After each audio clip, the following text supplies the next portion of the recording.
Tim gabungan Satpol PP WH Kota Banda Aceh, TNI dan juga polisi kembali menyegel warung kopi di kawasan Jalan Monkuta, Desa Lambu, Kecamatan Ulekaring, Kota Banda Aceh karena melanggar aturan PPKM darurat. Sejak Senin malam, Satpol PP WH Kota Banda Aceh dibantu aparat TNI dan kepolisian mulai melaksanakan razia PPKM darurat yang diberlakukan sejak tanggal 6 hingga 20 Juli mendatang.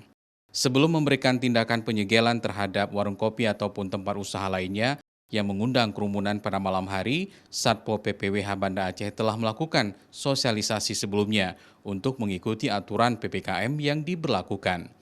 Warung kopi yang disegel karena ditemukan petugas razia aktivitas dan kerumunan di warung kopi hingga masih pukul 21 waktu Indonesia Barat lebih, namun kondisi warung gelap karena dimatikan lampu. Bagi warung kopi yang diberikan penindakan ini akan disegel selama 3 hari ke depan, dan pemilik warung wajib menyatakan pernyataan siap mengikuti aturan sesuai dengan PPKM yang diberlakukan di Banda Aceh.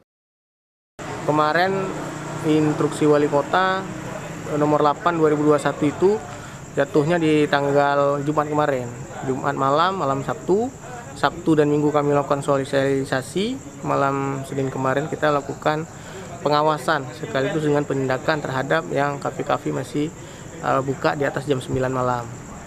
Ada kedapatan yang kami segel di daerah Kecamatan Ulekaring itu yang kafenya tutup, mati lampu, tetapi masih banyak yang nongkrong. Aktivitasnya masih seperti biasa. Aturan PPKM diterapkan di Banda Aceh karena saat ini termasuk wilayah zona merah COVID-19. Seperti diketahui, Instruksi Wali Kota Nomor 8 Tahun 2021 mengatur tentang aktivitas pelaku usaha warkop, kafe, mal, swalayan, dan pelaku usaha lainnya. Raja Umar, Kompas TV, Banda Aceh.